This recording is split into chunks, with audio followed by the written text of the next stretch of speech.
Welcome, ladies and gentlemen. This is Aaron and Fathead, or Andrew. Hello, everyone. Go ahead.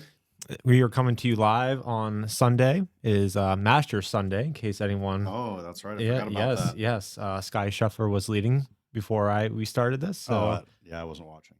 Shame on you. Yeah. How dare you? I was going to running for groceries.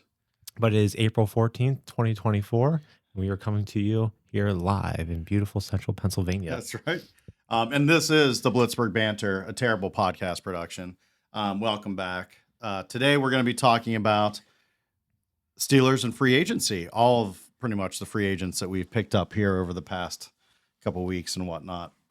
So without the quarterbacks, we already talked about. Yes, we already talked about the quarterback situation. But else. On a quick side tangent, because we are not only about the Pittsburgh Steelers here, we are also about the Pittsburgh Penguins and the Pittsburgh Pirates. Absolutely. In case anyone missed it, the Penguins suffered a heartbreaking defeat at home last night, 6-4 to the Bruins, and our playoff chances are just going down the tube there. And they are going down that toilet. You just flush it and just send it away. Key the toilet emoji. Exactly. Yeah.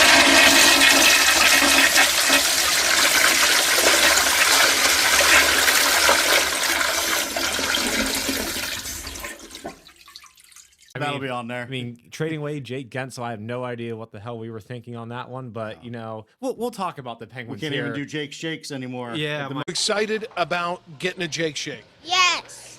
Are you gonna miss Jake? Yes. It was clear with everyone we spoke to today that Jake would be missed at the milkshake factory, but his memory will certainly continue to churn on.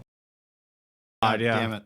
You know what? We're gonna be able to get his jersey now. Definitely you. They're gonna have cheaper. Yeah, a lot cheaper. Like definitely you again. Exactly. Maybe they'll watch. Maybe. I hope so. We are one of your guys' biggest customers. That we are. But, okay, go ahead. But yeah, so let's get back into the whole point of this episode. So we were going to talk about the rest of the free agents that we picked up thus far here so far during the offseason. Yep. So let's just list them, okay? We'll just list them here so that way everyone knows. Obviously, yes, we picked up Russell Wilson. We traded for Justin Fields. Let's just move those two away. We talked about them last week. Yep. We picked up punter Cameron Johnson from the Houston Texans. Yeah. Going to be replacing Presley Harvin. Absolutely. Patrick Queen, middle linebacker from the Baltimore Ravens. Huge pickup. Holy shit. Yeah, holy crap. Huge pickup there. Dante Jackson with a trade for the Carolina Panthers. Yeah. Yes. From the Dolphins. And we traded away Deontay Johnson. We'll talk about that. Yeah. We'll talk about that. Or no, not the Dolphins. Excuse me. From the Panthers. Panthers. Yeah. Excuse us. Yeah. We don't know what we're doing. Yeah. That's why it's a terrible podcast. We re-signed Miles Killebrew. Hey, he's a special teams ace. I'll take that. Absolutely. Special teams ace. Deshaun Elliott, safety from the Miami Dolphins. He's from the Dolphins. Yeah, I was getting ahead of myself. We re-signed Montravis Adams, defensive tackle. Yep, not bad. Van Jefferson, wide receiver. Not sure how I feel about that. We'll get into that, though. Continue. Quez Watkins, wide receiver from the Philadelphia Eagles. Yeah. What the heck? Why not? Cordell Patterson, kick returner from the Atlanta Falcons. Okay. Dean Lowry, defensive tackle. Yeah. Want to talk about that one, I think. Yeah. And then, just to throw it on in there, Kyle Allen, quarterback. Yeah. 1-year deal. No relation to Josh Allen, ladies and gentlemen, but he did play for the Bills. He did play for the Bills. He was a backup to Josh Allen, but no relation, unfortunately. So let me ask you this, Ron. Yeah. Which one of these signings are you most excited about? Which one of these really tickles your pickle? It tickles my pickle. I would say the Patrick Queen. I would say Patrick Queen, and I would say Deshaun Elliott. And the reason that is because they both played together for the Ravens, from what I understand, our arch nemesis. But if I had to choose one, it would definitely be Patrick Queen. I don't see a downside at all with that pickup, that signing. I think it's a 3-year deal, $41 million or something like that. He's going to shore up the inside linebacking core, I believe, right? And he can cover. Now, do you think him and Holcomb will be a good fit together in the middle of that defense, or? Sure. Why not? Why not? I mean, I'm a fan of Cole Holcomb. I really am. I mean, You were happy with his play last year? absolutely, I was. Yeah, absolutely, I was. See, I like Cole Holcomb in the running game. I do think he struggled a little bit with coverage. with pass coverage. Yeah. I mean, I honestly I liked Quan Alexander in pass coverage more. Yeah. But I mean, again, we were trying to do linebacker by committee. It's been a while since we had Larry Foote, James Farrer, Lawrence Timmons there in the middle. Like the bow down to them. Bow down to you to you three gentlemen. Yeah. We were not worthy of that talent you guys gave us for 12 years. Recreating the steel curtain. Oh my, yes, yeah, essentially. Yeah, it was like version 2, you know? Newer version, essentially, absolutely. But I mean, Quan Alexander, he's a beast. Yes, he lowers the boom. I mean, it's like a Landon Roberts. He's another one likes to hit people. And then who am I thinking? Forgetting the brother, Nick, because there's Nate and Nick. Nate is Bosa. Bosa. No, not Bosa. No, for the Steelers. You know what I'm thinking. Herbig. Herbig, Yes, the Herbig brothers. Yeah, the Herbig brothers. Yes. Now Herbig reminds me, because he came out of Wisconsin, did he Yes. not? He kind of reminds me of a young TJ Watt. Now, I don't want to make any comparisons there, but he definitely, there's some likeness there. He wants to learn from the master, essentially. So from the Jedi. But yeah, I think it's a good pickup. I really do. I'll agree with you on that. I mean, we've been trying to find that middle linebacker for years. I mean, everyone was hoping years ago that was going to be Devin Bush. And honestly, after Shazier. Yeah, I mean, after the terrible injury that happened to Ryan Shazier. Yeah. But looking back at Devin Bush, though, I mean, his first year, I mean, I thought he was going to be something, right? Like, I agree. Similar to a Lawrence Timmons kind of player. And then you know he tore his ACL, and it was just kind of all downhill from there. And he's still, I mean, I think he's with Seattle now, but he's still, he's never really came up to his first round potential. I believe he's never peaked. Right. Yeah, So, but the nice thing about picking up Patrick Queen, he's a veteran.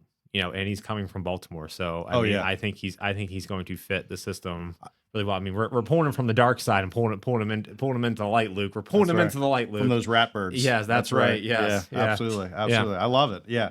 And I mean, as far as green dot and all that kind of stuff, who knows what's going to happen there? But yeah, definitely veteran. Definitely likes to hit people. Definitely is interruptive. But I can pass cover. Yeah, but I feel like now that we have stars in all three lines of our defense. We have TJ and Highsmith. Highsmith, yep. Cam whenever he's healthy. Yeah. Even though I do believe that one of our other D tackles does need to step up and become that man. Oh yeah. Well, Cam, God bless him, he's getting a little old, so I'm not sure how much longer we have. Still a hell of a player, but absolutely. It's just. Yeah, and the man of the year. Right, absolutely. Man of the year. That's right. Should have been the man of the year 4 years ago. Yeah, I agree with that. For all the great stuff he's been doing. Shout out to you, Cam Hayward. That's right, and your foundation. That's right. We appreciate you. But continue. So yeah, I agree with the defensive tackle, the linebackers. Yeah, so we were inside. Yeah, so we were kind of missing that middle linebacker. Then obviously we made the trade a couple years ago to pick up Minka, and then that was just a splash trade instantly. Yeah, Miami. Yep, absolutely. Yeah, so I feel like now that our defense is starting to become solidified, Joey Porter Jr. is growing in the cornerback role as well. I think he's going to be our best cornerback. Yeah. But even adding this Dante Jackson, I think is going to be great as well, because again, another veteran who's played. Is he the best corner in the world? Absolutely not. But can he play in the scheme that we're going to play? I think absolutely. I think he should be able to fit well. I think. I forget his tackling abilities and all that kind of stuff. But I think he's got some speed though too, so he should be able to. He does. I think he will be fine in man to man, and even covering slot too. So as a nickel. Yeah. Good option there for sure. Yeah, with the nickel, I would agree. But also though too, like someone who I know is good at tackling, Deshaun Elliott.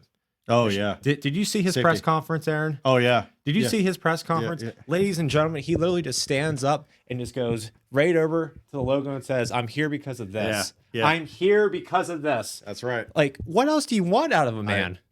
Nothing. Just show up. That's right. Exactly. Yeah, I'm here to work. Yeah. That's yeah. Welcome. Welcome. Right. Welcome to Sean Yeah, Elliott. all the Welcome. reporters should have just stood up and just applauded. Applauded him. Standing ovation.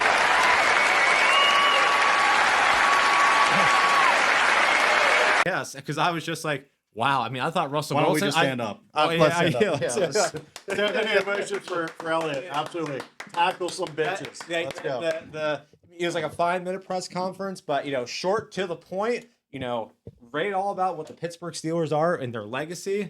I mean, love it. I thought Russell Wilson gave a really good press conference. Sean Elliott just walked in and said, "You know what, Russell Wilson, I'm going to cut it down by half your time. I'm going to get right to the point." That's right. And I want to go lift some weights after this. Exactly. Well, And I want to go hit somebody. Yeah. Yeah. Absolutely. probably I don't even need pads. Yeah. yeah. So Yeah. again, love that fit there, and honestly, I hope him and Minka are back there together because That could be interesting. that would be. And real point, not to interrupt you, but real quick point is Elliott and Queen played for the Baltimore Ravens. They did play together. Right. And I think that's how things happened there. I think because Queen was acquired first, if I'm not mistaken, right? Yes. And then I think a message was sent from Queen to Elliott and said, "Hey, bro, let's go." Yeah. Why don't we come over to the good side Yeah, here? let's bring it. Let's bring the brotherhood back together. Yep. And let's see what we can do in Pittsburgh. Because we're building something here in Pittsburgh. Let's do it. We're building. Yeah, Here. we are. We are. We want that championship.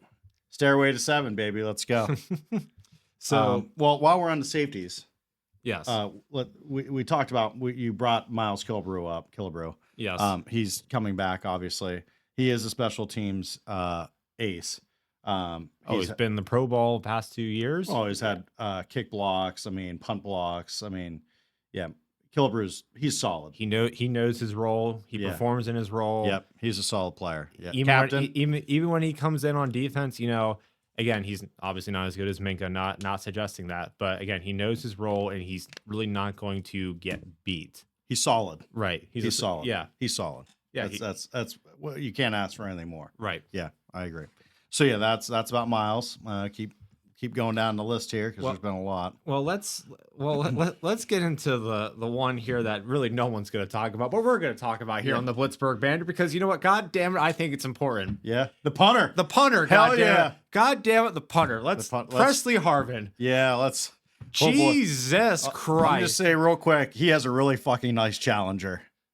I love his challenger. I love his challenger. Oh shit! Did you forget about that? Yeah. His challenger's pretty sweet. Yeah. God damn it. But for being a Ray Guy punt award recipient, damn, you'd expect more out of somebody's foot. My God, bring back Chris their Gardocki leg. after his first Shit. year. Yeah, Absolutely. Oh my God. Gardocki's potentially in a hover round. He still could fucking kick the ball further. But when I look at Presley Harvin, it reminds me of A.A. Ron playing pop shot basketball. shit. And for those who have never seen A.A. Ron play pop shot basketball, there's going to be a video from last night.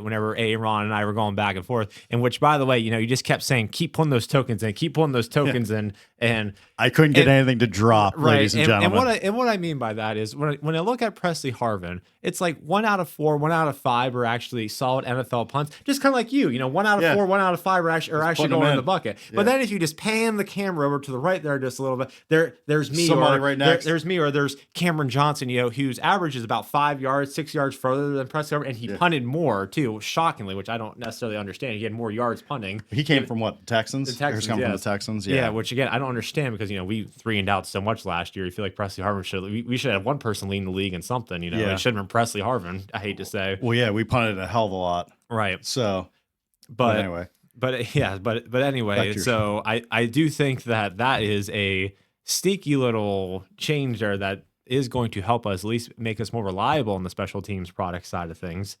I mean, people can say what they want to say about kickers and punters, but guess what? They're important. They're definitely important, obviously. Pat McAfee literally changed the game of that. To Pat McAfee.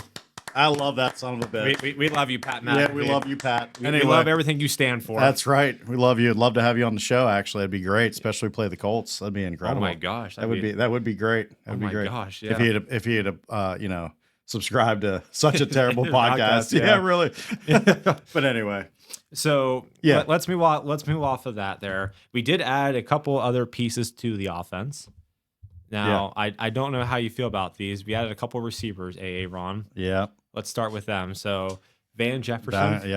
He came from the Rams. The Rams. Okay. So we traded away Deontay and didn't necessarily get a whole lot back from Carolina. Again, yes, we got the cornerback Dante Jackson. Okay. Yeah. Fine. Yeah. No. I think we could have gotten more for Deontay. Oh yeah. I think we could have gotten more. Do I agree with getting rid of him? Yes, because I do think George Pickens is our number one. Well, or is going to emerge as a number one receiver on the team. So Deontay, real quick history on Deontay. I mean, anyone who's a Steelers fan knows this to be true. Definitely elite route runner, right? Very, very good route runner. Yeah, solid, yeah. The problem, I think, with Deontay was he's a receiver. So what does he need to do? He needs to catch the damn ball. Right. He dropped a lot of damn passes in the past couple seasons. Yes. That should not have probably been dropped, right? I mean, right. I mean, that's your job. Number one is to catch the damn ball. So, yeah, elite route runner, definitely good. I mean, we couldn't throw the fucking ball last year. So no wonder he didn't have any receptions and hardly any touchdowns. I don't know what he had. One. It was literally nothing. But, I think the other situation with Deontay was there were some locker room issues. There were some things going on there. And quite honestly, I just don't think that the Steelers really want to put up with it anymore. Right. So I think that played into things. I think some personality situations or attitude, whatever it was exactly, I think that played into the trading of Deontay is what I think happened. I think they're going to give George Pickens the opportunity to emerge as the number one, which I think should be, Well, here I'll give you my thoughts here. Let's go through. So Van Jefferson from the Rams, I believe he's kind of like an Allen Robinson from last year. Again, he's going to do well at his role. He probably will play slot, solid receiver, solid hands. He's going to be a good veteran. Yeah.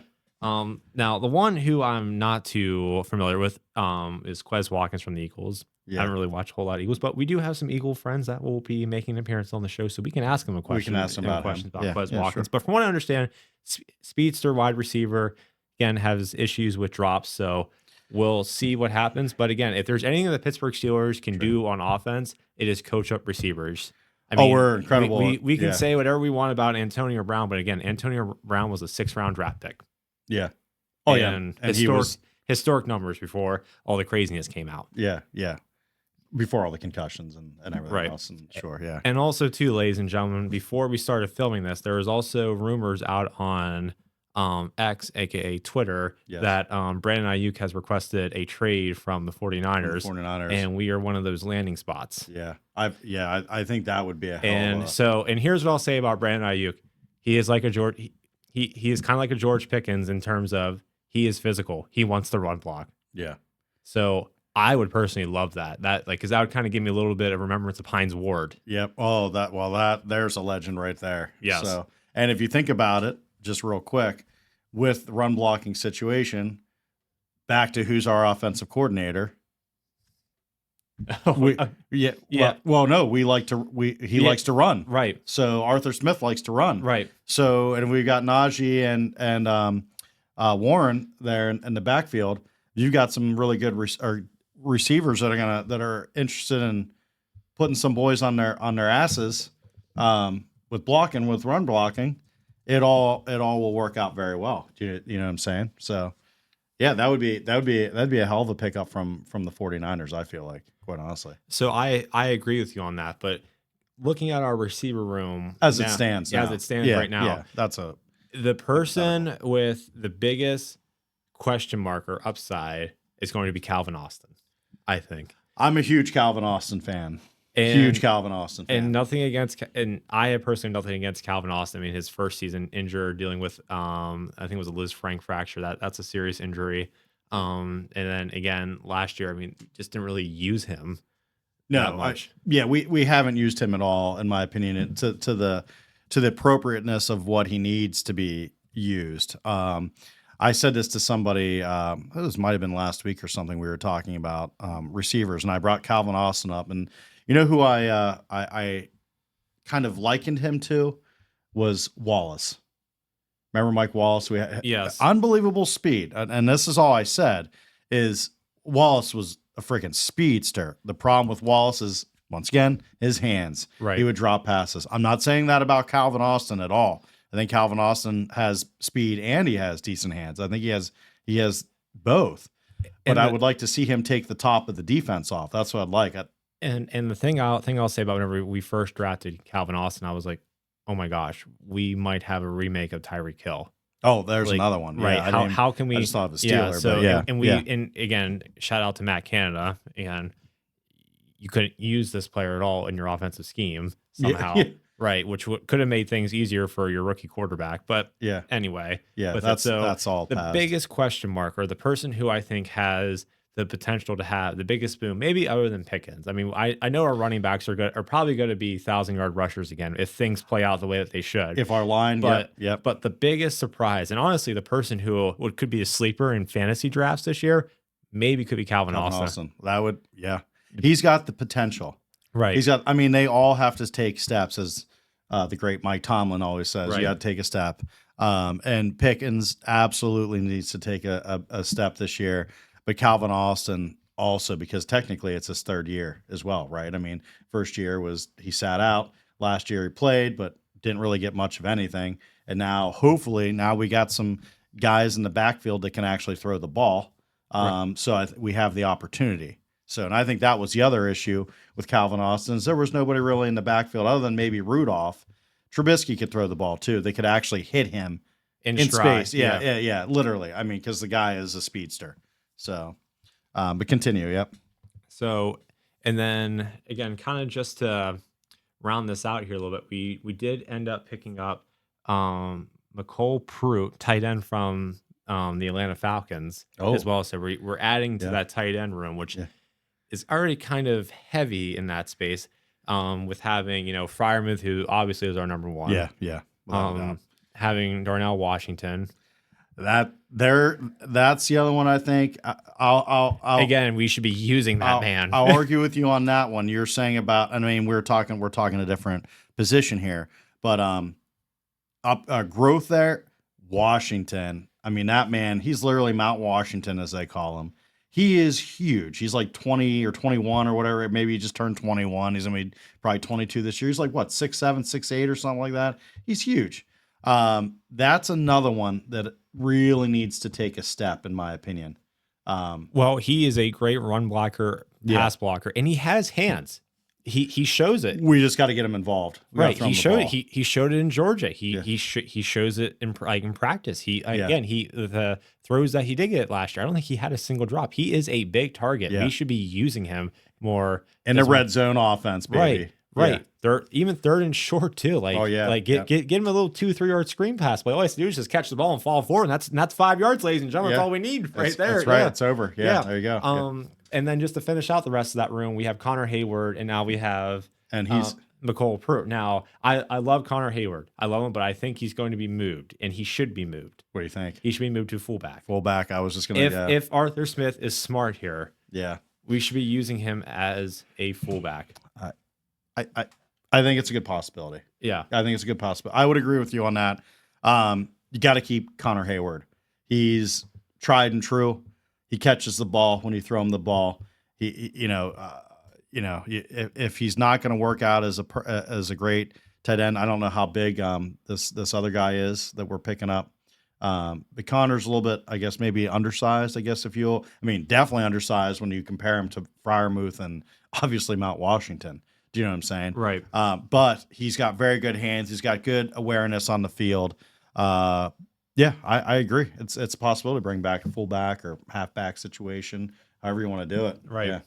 And then just let's wrap this up here then, Yeah, Aaron. So last two free agents that we picked up here. One was Dean Lowry, defensive tackle. Yep. So has been dealing with some injuries, some groin injuries, kind of like what Cam's been dealing with the past couple of years. Yeah. But again, veteran. Brings quality depth. Right. Does he not? Right. And that's always a position you need depth in. Just like offensive line too. You always need depth in that position. We need a man eater. Right. Good man eater. And then the interesting one, because of the rule change this year. Yeah. Cordell Patterson. Yeah. So go ahead. Don't know if anyone's heard, but NFL is changing its kickoff policy this year. It's going to look something kind of like the XFL. I'm actually a big fan of it because the past 3-4 years, there's no reason to watch the kickoff because every kickoff just goes into the end zone. It's right. A it's a waste. It's a waste of 5 seconds. Yeah, I'm not sure how I feel. I like the old how it's been. We'll have to see how it is this year. We'll just have to see. Then I'll decide. I think it adds a little bit of strategy because again too now Cordell Patterson actually has a chance to actually do something. Whereas the past 4 or 5 years, you're just going back there just to stand. Your only chance to do anything splash wise is through punt returns. Punt returns. Or if you decide to take the ball out of the end zone, I guess. Right. But why would you when you already got 20 yards? Right. Free. Yeah. Exactly. But now with this new kickoff change, again, I'm not a big fan of 100% of it, but I like, kind of moving the ball back, bringing the defensive team, the kicking team, and the receiving team kind of up closer to where the returner is going to be, having them 10 yards, and they can't move until the kick returner actually catches the ball. Right. And the kicker, too, also, he can't just go booting the ball into the end zone every single time he kicks. There has to be a little bit of strategy behind it now, which I think is actually enjoyable. Yeah. It makes it more interesting. Right. If there's anything that the NFL should be taking from now the UFL, is obviously, yes, I think this kickoff rule, there might need to be some small changes to nuance changes, and also the onside kick, but that's a topic for a later date. But again, I think Cordell Patterson, though, again, he can also be used on our offense as well. He's not going to be just a special teams player. No, yeah. Too. He has running back experience. He's a good receiver as well. Why would you not throw him in the slot? Right. He could be a compliment with Calvin Austin. Rotate them both in. Two speedsters. Yeah, why not? Yeah. Why not? And it's a 2-year deal too. So again, if it doesn't produce, well, we'll ship them out. Yeah, ship goodbye. You out. Ship you out. Goodbye after this year. Absolutely. So let us know, everyone, what you think is the biggest / best move that we picked up so far in free agency. Yeah, free agency. We're disregarding the quarterback, so just throwing those two out of the way. But at the other skill positions, who do you think is possibly going to make the biggest splash coming into the 2024 season? It could be linebacker, it could be the new receivers, our special teams, defensive tackle, or it could be the punter. It could be the punter. We have no idea. We have no idea here what could happen here. Stay tuned. Yes, we're gonna find out. We're gonna find out. Cameron Johnson for NFL MVP. Everyone, start the hashtag now. Let's go. Cameron Johnson, NFL MVP 2024. Let's go. Punter. That's right. Not even Pat McAfee had that. Oh, he should have though. He should have absolutely for multiple reasons. He should have. But that would be something. Yeah. But thank you, ladies and gentlemen, for tuning in to the BlitzBurgh Banter, a terrible podcast production. Please like and subscribe to the channel and follow us on social media. We do appreciate everything. And also, too, before we go off. Oh, yeah. Before we go off here. We got 2 prototypes. One last thing. Yeah. We got all excited, actually. We did get all excited. We are in the process of making coming t-shirts. out. Making t-shirts. So got the BlitzBurgh Banter on the front. Not exactly perfect just yet, but we're working on it. And then the back is our logo. So hopefully we're going to try to get some stuff here worked out. And if anybody wants any, let us know and we'll hook you up. Again, reach out to us on social media, Instagram, YouTube, TikTok, whatever you guys use, just let us know. But again, if you're interested in one, or if there's something that you don't like about these, just let us know. Let us know. Yeah, we're in the early stages of building this, so absolutely. Yeah, just let us know. Yeah, all criticism is good criticism. Absolutely, we love it all. All right, thank you, everyone. Good podcast, my friend. Yeah, absolutely.